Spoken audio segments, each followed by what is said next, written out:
안녕하세요. 승리한 사가족 여러분. 오늘은 사도행전 20장 28절로 38절 말씀입니다.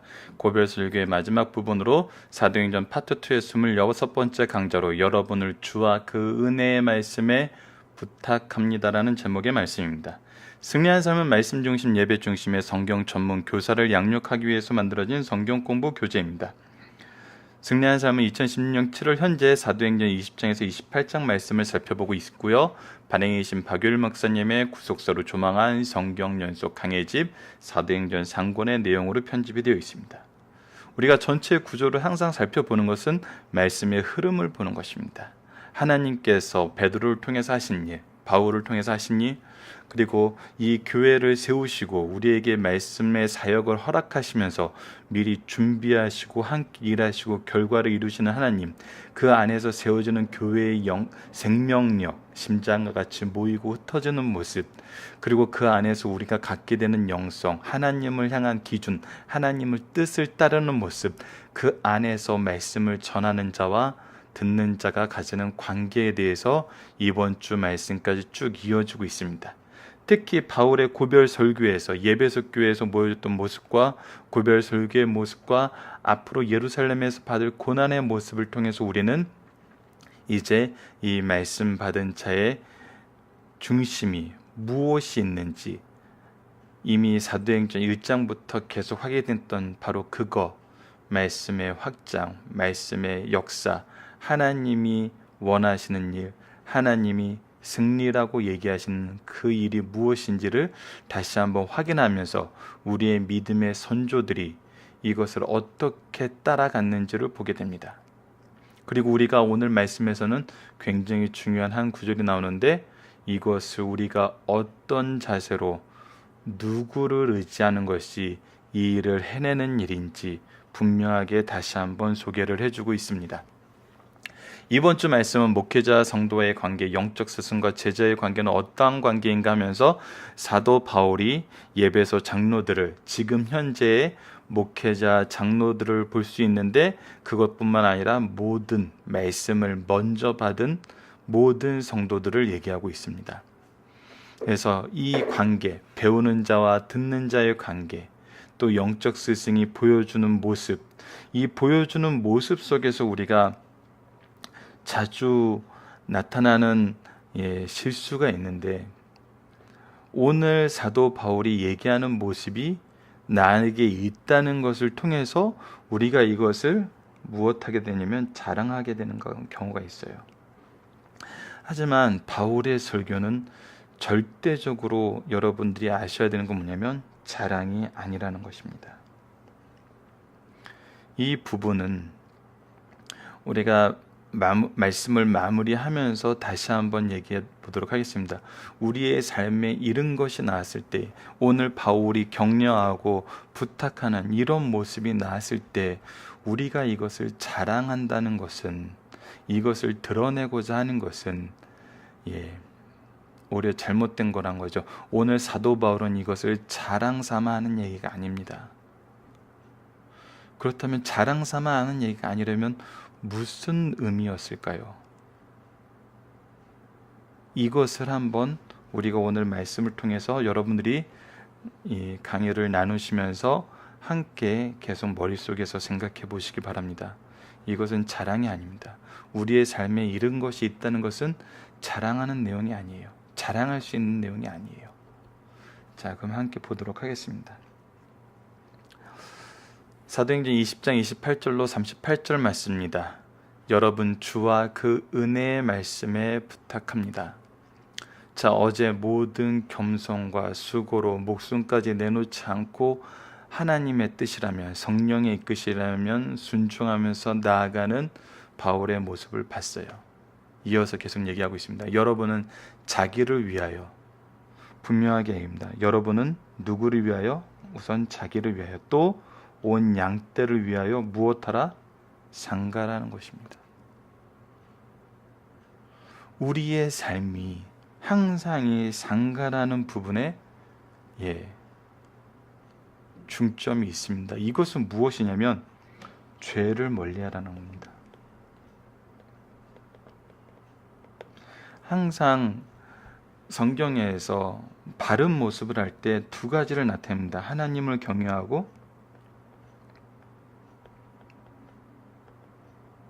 죄를 멀리하라. 그래서 상가라는 이 부분에 대해서는 바로 이 죄에 대한 부분이 있음을 알아야 됩니다. 이 부분에 대한 아주 좋은 교훈들은 잠언에 나타나 있습니다.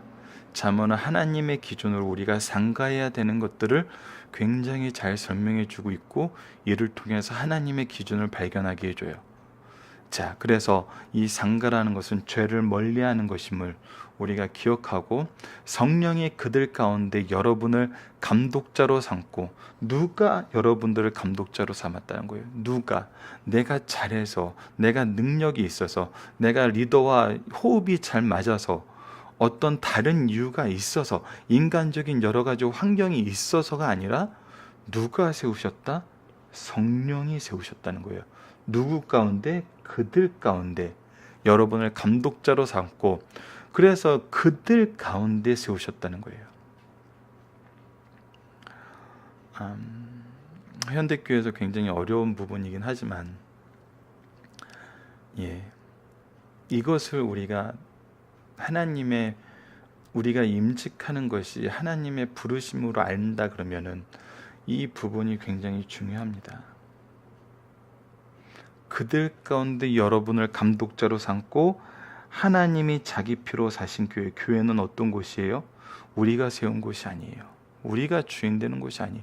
민주주의처럼 우리가 한 표 한 표 투표를 하지만 우리가 산 것이 아니고 우리가 세운 것이 아니에요. 하나님께서 자기 피로 사신 교회예요. 그곳을 보살피게 하셨다는 거예요.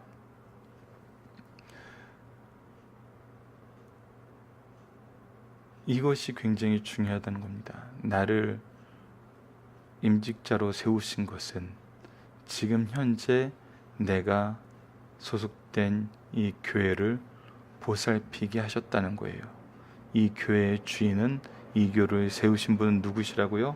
하나님이시라는 겁니다. 무엇으로 사셨어요? 피로 사셨어요. 피로 사셨다는 것은 우리가 이미 구속사에 대한 내용을 충분히 알기 때문에 죄값을 치르고, 값을 치르고 하나님 것으로 삼으셨다는 거예요. 희생했다는 거예요.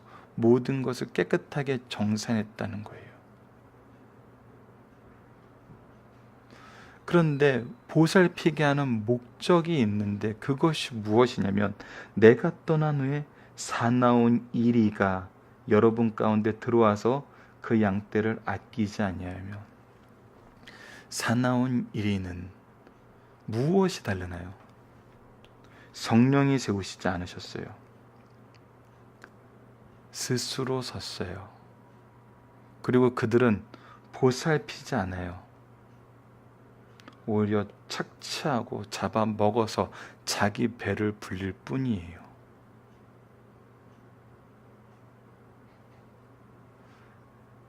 이러한 사람으로 통해서, 이러한 사람으로부터 보호하고 보살피기 위해서 하나님께서 감독자로 삼아 주셨다는 거예요. 사나운 이리에게 보호하는 방법이 무엇이 있습니까? 사나운 이리가 무엇으로 양떼를 유혹하고 넘어뜨려요? 거짓 가르침이에요. 그리고 헛된 욕망이에요. 자기를 따르면 무엇을 할 수 있을 것처럼 얘기해요. 그리고 착취해요. 여러분, 이 착취하는 방법에 대해서는 분명히 아셔야 되는 게, 착취는 일방적으로 뺏잖아요. 누군가는 채워주면서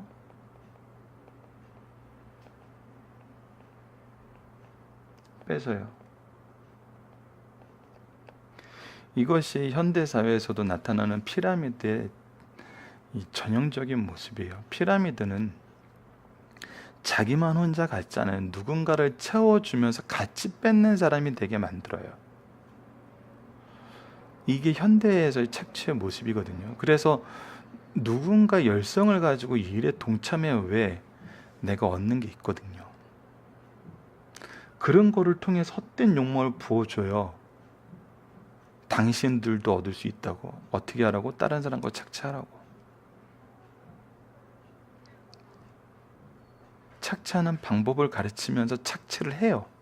그 당사자에게도. 그래서 이것이 굉장히 위험한 것입니다. 그래서 이것을 우리가 바로 볼 줄 알아야 돼요. 그렇다면 이것들을 통해서 보호할 수 있는 방법은 무엇입니까? 첫 번째, 항상 그들이 들어와서 정착할 때는 이 거짓된 모습, 거짓된 가르침을 통해서 들어와요. 그래서 먼저는 교회 안에서는 무엇으로 분별해야 되냐면 말씀으로 이들을 분별할 수 있어야 돼요. 이들의 얘기가 말씀의 기준에서 맞는 건지, 이 헛된 욕망과 착취의 모습은 말씀의 기준은 절대 안 맞아요. 말씀은 뿌린 대로 거두고 하나님께서 거두게 하시세요. 누군가를 동원해서 걷게 하지 않으세요. 내 수고의 열매를 주는 거지, 다른 사람의 수고의 열매를 내가 뺏는 게 아니에요. 그리고 이들의 가르침은 이것을 교묘하게 표장해요. 무엇으로? 말씀으로. 그래서 항상 말씀이 기준이 되면은 이것이 구분이 돼요. 그래서 사도 바울이 계속 얘기하는 겁니다. 내가 가르친 것을 기억하고 내가 가르친 것을 가르쳐 달라고. 사도 바울이 가르친 내용은 뭐예요? 철저하게 말씀이에요. 하나님의 말씀, 예수 그리스도, 하나님을 향한 회개와 예수 그리스도를 향한 믿음, 회개하고 천국 시민이 되는 그 핵심적인 하나님의 은혜, 바로 말씀의 은혜라는 겁니다. 그런데 이걸로 끝나면 참 좋은데, 이렇게 해서 이 사나운 이리때를 막으면 좋은데, 우리 가운데도 어떤 일이 일어나게 되냐면, 또한 여러분 중에도 제자들을 끌어 누구를 따르게 해요? 자기를 따르게 하려고. 여러분들, 교회 안에서 자기 세력을 이루는 사람들이 있어요. 근데 말씀은 누구의 세력을 만들지 않아요.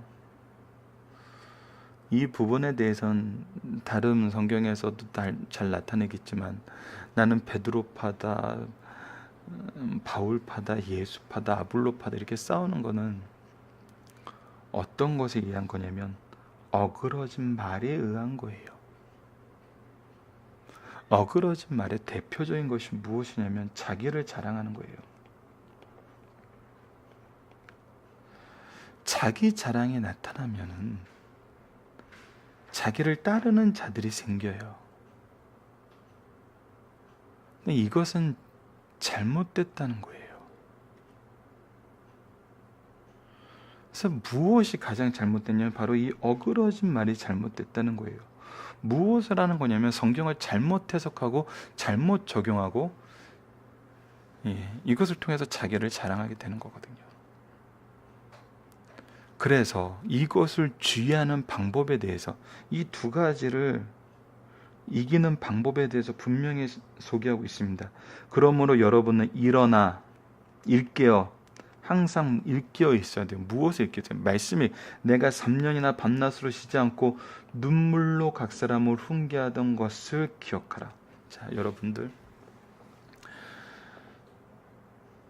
이것이 돌보는 자들이 경험하게 되는 동일한 경험이라는 거예요.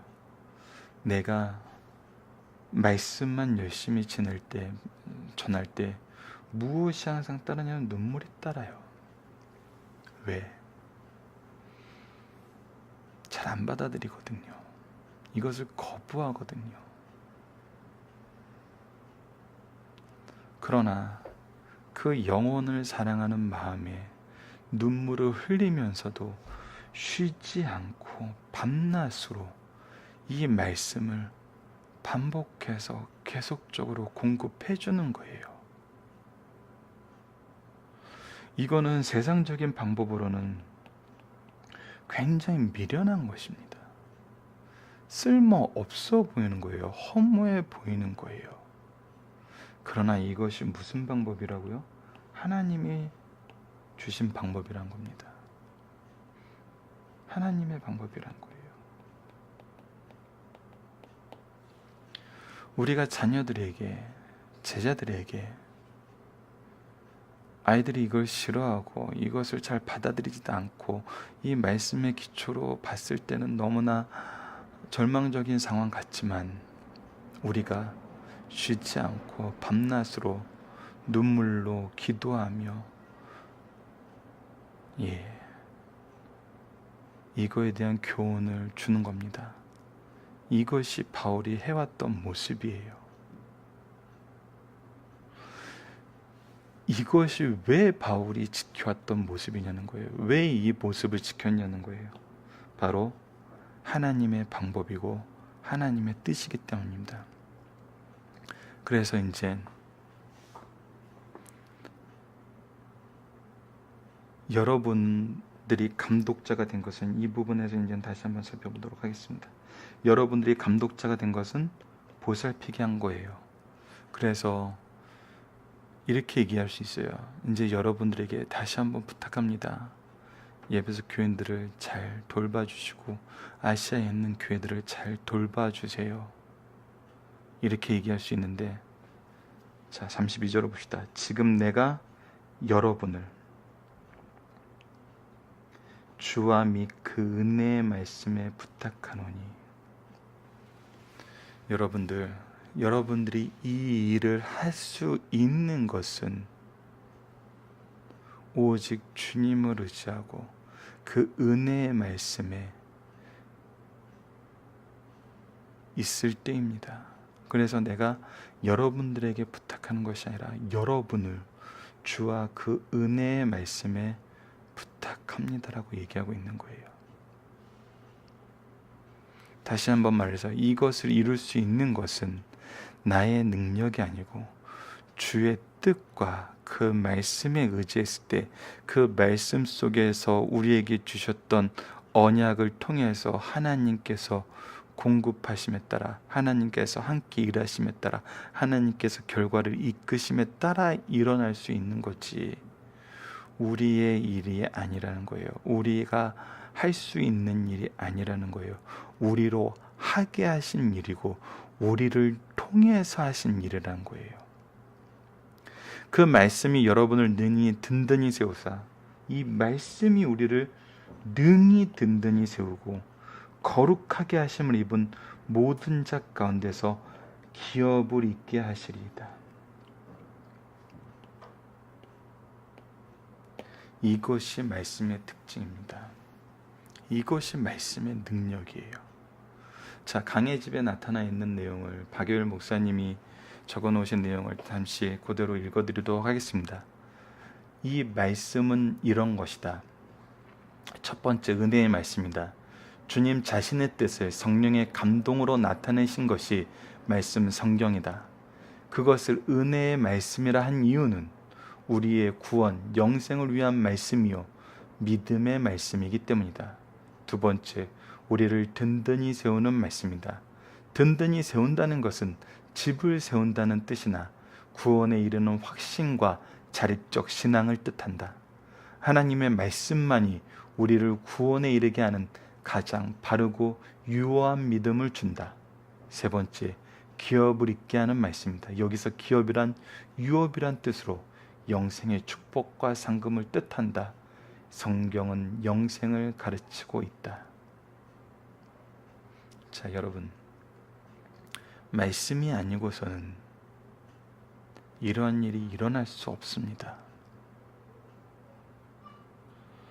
말씀이 아니고서는 이것이 일어날 수 없어요.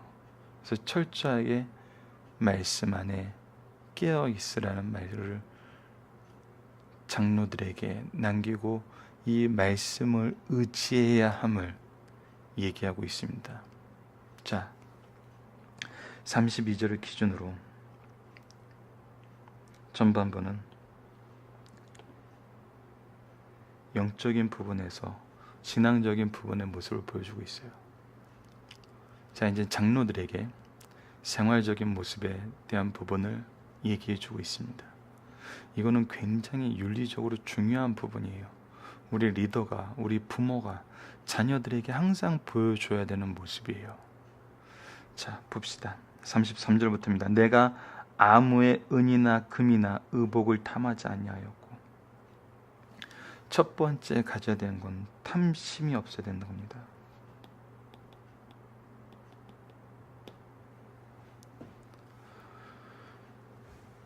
이거는 교회에서, 가정에서 굉장히 중요한 부분입니다. 특히 말씀을 전하는 자로서 당연히 받을 수 있는 그 수고의 대가, 하나님 안에서 질서 가운데서 잘 짜여진 그 수고의 대가까지도 이것이 탐심의 대상이 되었을 때는 멀리 했어요. 주신 대로. 그래서 이것이 기준이 아니었어요. 복음 전파를 하는데, 복음을 전하는데 어떠한 환경에서도 은이나 금이나 의복이 복음 전파에, 복음 확장의 목적이나 수단이 되지 않았어요.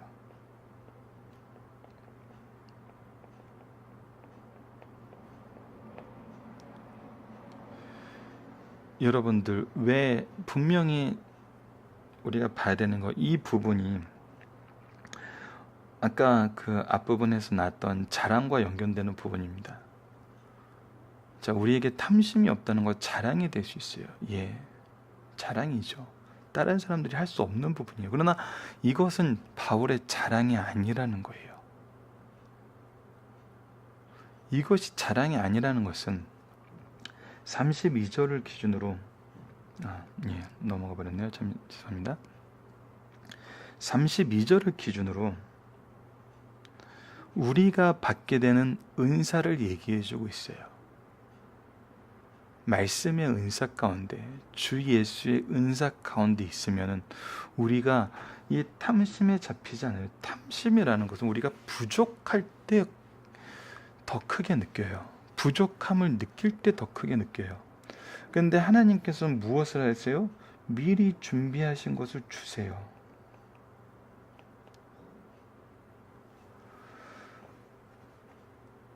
여러분들 교육자에 대해서 굉장히 이 부분에 대해서는 정말 최대한 배려를 해주셔야 돼요. 왜냐하면 현대 교육자들은, 특히 자녀가 있는 교육자들은 여러분들 보시면 알겠지만, 일반적인 한국의 평균에 해당하는 교육도, 이제 물론 이거는 사교육을 얘기합니다. 사교육도 받기 힘든 상황에 있는 게 대부분의 교육자의 모습이에요.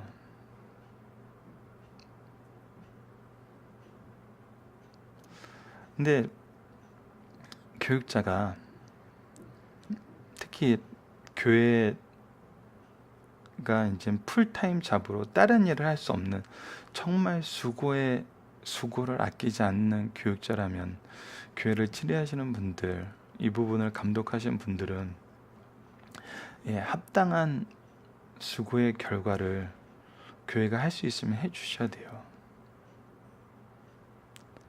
그랬을 때 이 탐심의 노예가 되지 않습니다.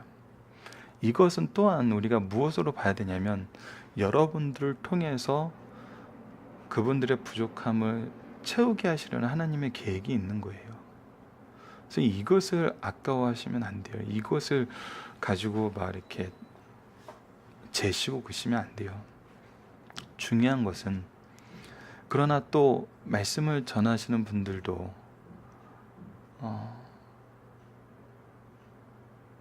하나님이 우리 자녀들에게 지적인 부분을 채우시는데 항상 획일적인 방법으로 채우시진 않으세요. 그것 또한 있거든요. 특히 부모를 통해서 배워야 되는 것을 학원에 가서 배우게 하진 않으세요.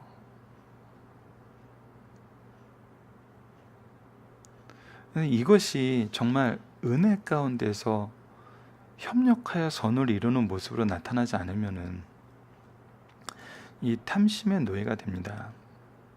교회가 이 탐심에 의해서 재정이 움직이거나 어떤 프로그램이 움직이기 시작하면은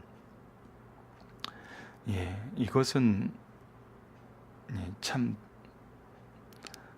힘들어집니다. 항상 타락의 전조가 되는 것을 볼 수 있어요.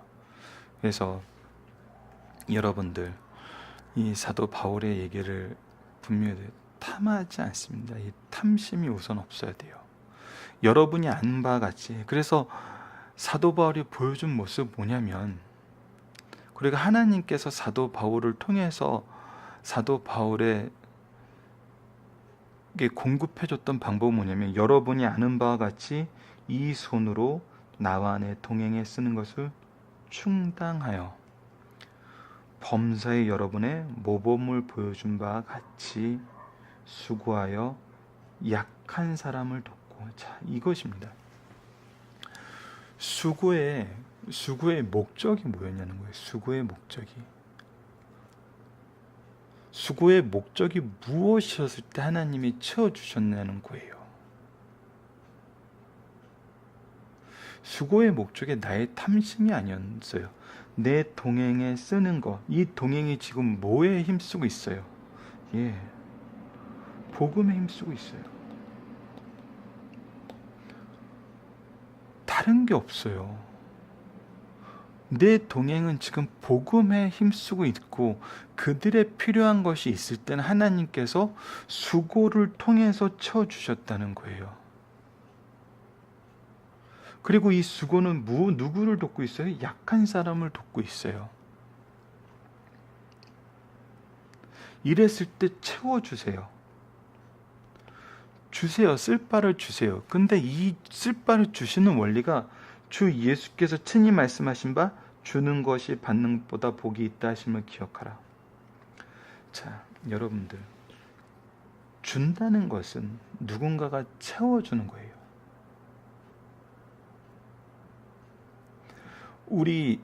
이것이 세상과, 제가 경영학을 전공을 했는데, 세상은 철저하게 기브 앤 테이크예요. 주는 것이 있어야 받아요. 이것이 서로 상호적이라 그랬죠. 그래서 이 서로 상호적인 것이 경제활동이에요.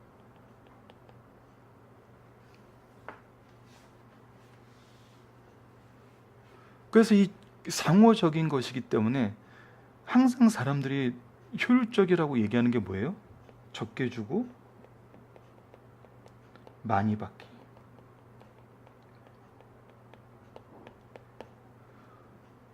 이거 고부가가치라는 것이 바로 이거거든요. 특허권 경쟁, 지식 경쟁, 성장사업 경쟁, 전부 이거거든요. 고부가가치를 위한 기브 앤 테이크 원리 안에서, 너무 이렇게 단순화시킬 수는 없지만, 그런데 교회 안에서 성도들의 모습이 이것이 아니라는 거예요. 왜 다시 얘기하지만, 우리가 교회 안에서 이 탐심이 생기는 것은, 설교자는 말씀, 영적인 것을 주고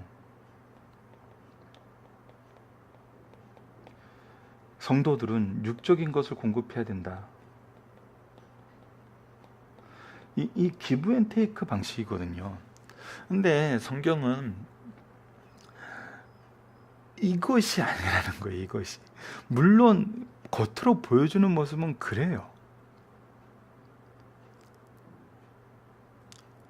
근데 합력하여 선을 이룬다는 것을 보면은, 너희들에게 더 많이 주신 평균케 하시려는 하나님의 능력이라는 걸 통해서 우리가 보게 되는 건 뭐냐면, 여러분, 우리에게 주시는 분은 누구예요? 그러니까 우리가 테이크하는 분은 누구예요? 우리가 무엇을 받아요? 누구에게부터 테이크해요? 하나님으로부터 테이크를 한다고요. 그리고 가서 하나님은 누구에게 이것을 주라 그래요? 나에게 주라 그래요? 아니에요.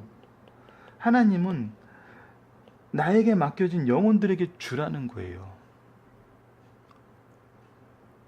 그래서 내가 영적인 말씀을 여러분들에게 줍니다 하고 나눠줄 때는 내가 무엇인가를 받기 위해서 주는 것이 아니라 이것을 하나님으로부터 받았으니까 주는 거예요.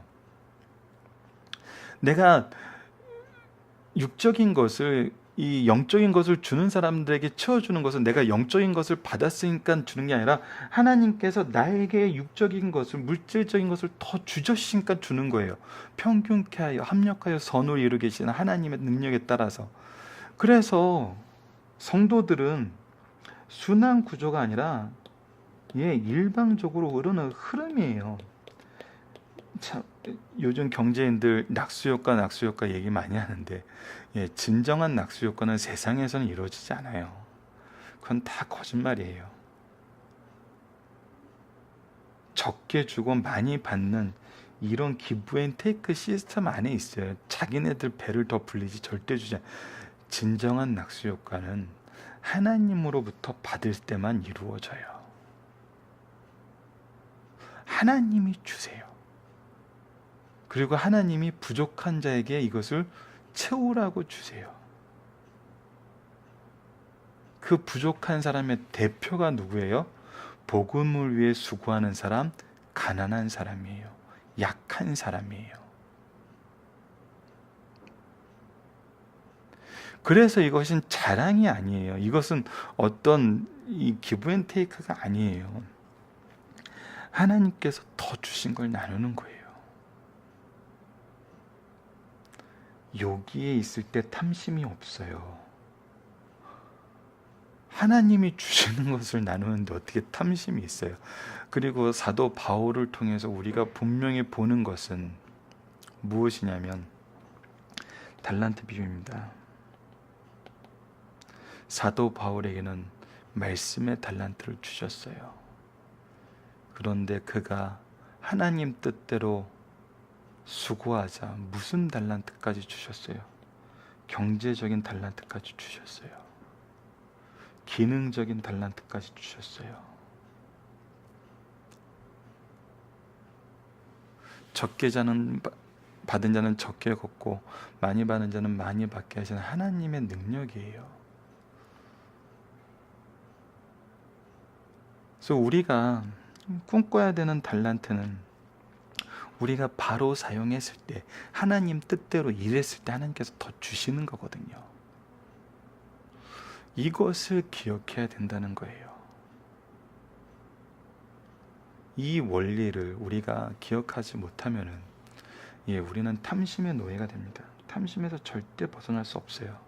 탐심의 노예가 되면은 성도의 교제는 깨집니다. 그건 성도의 교제가 될 수 없어요. 교회가 탐심으로 채워지지 않아요. 탐심으로 성장하지 않아요. 우리 자녀들이 탐심으로 인해서 승리할 수 없어요. 하나님의 공급하심을 통해서 승리하게 되는 거예요. 자, 이 말을 한 후에 무릎을 꿇고 모든 사람들과 함께 기도하니, 자, 이것이 바로 하나님의 원리를 얘기한 것이고, 이 하나님의 원리 안에 사는 유일한 방법은 하나님께 기도하는 것 뿐이에요. 하나님께 이 은혜를 간구할 뿐이에요. 이 은혜에, 주와 및 그 은혜의 말씀에 하나님에게 부탁할 뿐이에요. 그래서 기도하고 함께 기도합니다. 이 기도에 장로들이 동참했다는 건 무엇을 얘기해요? 이 말씀에 순종함을 의미해요. 나중에 자기들을 따르게 하기 위해서 어그러진 말을 하는 자들이 생기지만, 그래도 이때는 이 말씀에 동의했고 순종했고 함께 간구하는 모습을 볼 수 있어요. 이것이 성도와 신자들의 모습이에요. 그리고 다 크게 울며 목을 안고 입을 맞추며, 이것이 복음 안에서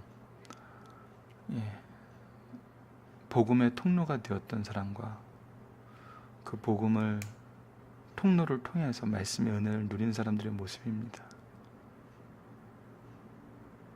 다시 그 얼굴을 보지 못하리라 말로 말미암아 더욱 근심하고 배에까지 그를 전송하니라. 성도의 관계, 이런 영적 지도자와 제자의 관계, 이런 부모와 자녀의 관계, 교회 안에서 이런 모습이 있다는 것은 하나님의 은혜의 증거입니다. 하나님의 일하심의 증거예요. 우리의 교회에, 우리의 가정에 이런 증거가 넘치기를 기도합니다. 자, 본문 묵상하기를 보도록 하겠습니다. 자, 감독자를 누가 세우셨고 세우신 이유는 무엇입니까? 여러분들 아까 말씀에 근거해서 이 말씀을 다시 한번 말씀을 통해서 그 정답을 한번 찾아보는 훈련을 해보시기 바랍니다. 이미 충분하게 설명을 했기 때문에 본문 묵상에는 건너뛰도록 하겠습니다. 특히 4번의 별표가 있는 것은 장로들이 어떻게 받아들였냐는 거예요. 이 모든 것이, 이 말씀에 이것이 하나님의 질서임을 믿음으로 받아들였다는 것입니다. 하나님의 뜻으로 받아들였다는 거예요. 이 말씀에 순종하고, 이 말씀에 의지하고, 이 말씀을 실천하기 위해서 함께 기도하고 이 일에 협력하기로 작정했다는 겁니다. 결단을 했다는 거죠. 중심 사상을 보도록 하겠습니다. 교회는 하나님께서 자기 피로 세운 거룩한 공동체이다. 성령께서 이 교회의 감독자로 세워주신 장로들을 먼저 자신을 살피고 양떼를 양육하고 이 나라로부터 양떼를 지켜야 합니다. 장로들이 이를 실천하는 데 필요한 무기는 이미 받은 은혜의 말씀이에요. 이 은혜의 말씀은 장로와 성도들을 든든히 세우게 하고 거룩하심을 입은 모든 자에게 기업을 있게 하십니다. 이 말씀이 없이는 하나님의 기업을 이룰 수 없어요. 여러분들 말씀으로 양육하시고 말씀을 공급하시는 지도자, 부모가 되길 원합니다. 말씀 전포와 생활 모든 면의 본이 되는 사도 바울을 보여주고 있습니다. 2000년이 지난 오늘 바울 사도의 행위와 업적은 수많은 지역에 가서 전도하고 교회를 세우고 성도들을 양육한 일과 수많은 서신서를 보내어 몸이 미치는 못하는 곳에 있는 성도들에게 진리를 가르치는 일에 전념한 것입니다. 또한 본문에서 사도 바울은 생애 동안 손으로 노동하여 자신과 동역자들의 활동비를 벌었었고 가난한 자를 구제하는 일까지 했어요. 주는 것이 받는 것보다 복이 있다는 말씀을 오늘의 경제적으로 능력 있는 장로들보다 더 실감 있게 실천한 사도임을 보여줘요. 하나님의 부으심은 우리를 여기까지 이르도록 약속하심을 분명히 보여줘요. 우리의 수고의 목표와 대상은 누구예요? 수고의 목표는 복음이고 대상은 이 일에 수고하는 자와 가난한 자, 연약한 자인 것입니다. 사람은 세상에서 시간과 공간의 제한을 받고 사는 유한적인 존재예요. 그러나 짧은 세상에 살면서 여러 사람과 인간관계를 맺고 살아가요. 그 중에서도 가정에서는 부모와의 관계, 교회에서는 전도자, 양육자와 성도의 관계는 금세와 내세의 가장 귀한 관계입니다. 이거는 하나님이 정하신 관계예요. 하나님이 세우신 관계예요. 하나님의 뜻에 의해서 이루어진 관계예요. 그래서 가장 귀한 관계예요. 예배소 교회 장로들과 바울은 믿음 안에서 부자 관계였어요. 사랑하는 믿음의 아버지, 사랑하는 믿음의 아들을 육적으로는 다시 보지 못한다는 것은 굉장히 슬픈 일입니다. 이들이 헤어지면서 성도와 교육자 간의 가장 아름다운 모습을 보여줬어요. 이 모습이 오늘 성도와 교육자 사이에 재현될 수 있다는 사실을 우리에게 가르쳐 줍니다.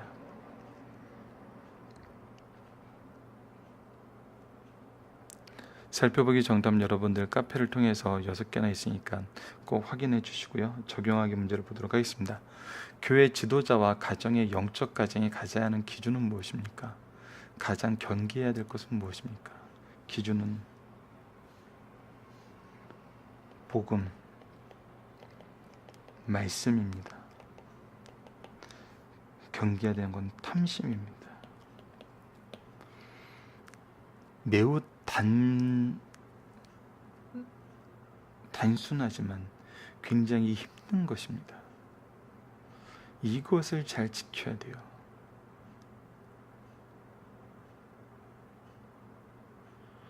탐심을 구현하는 데 너무나 지혜롭고 복음과 말씀을 이루는 데 너무나 미련해져서는 안 돼요. 오히려 반대가 돼야 돼요. 그리고 성도들이 탐심의 노예가 되게 하지 마세요. 탐심을 통해서 그들을 이끌려 하지 마세요. 오로지 복음, 말씀, 구원, 회개, 진리, 예수 그리스도만 있을 뿐입니다. 말씀을 기초로 기도하기를 통해서 마치겠습니다. 하나님, 바울의 고별 설교를 통해 주님께서 세우신 교회가 어떤 곳이고 세우신 일꾼들이 무엇을 바라보아야 하며 이곳의 모든 것은 오직 주님을 의지하고 말씀을 따를 때 온전하여짐을 예배석 교회를 통해 깨닫게 하심을 감사합니다. 우리의 교회와 우리의 가정이 오늘 이 설교를 들으면서 우리에게 주신 말씀으로 받아 순전한 믿음과 양심과 열정으로 양육하고 양육받음을 인정하며 참된 동역자가 될 수 있도록 인도하여 주소서. 예수님 이름으로 기도드립니다. 아멘.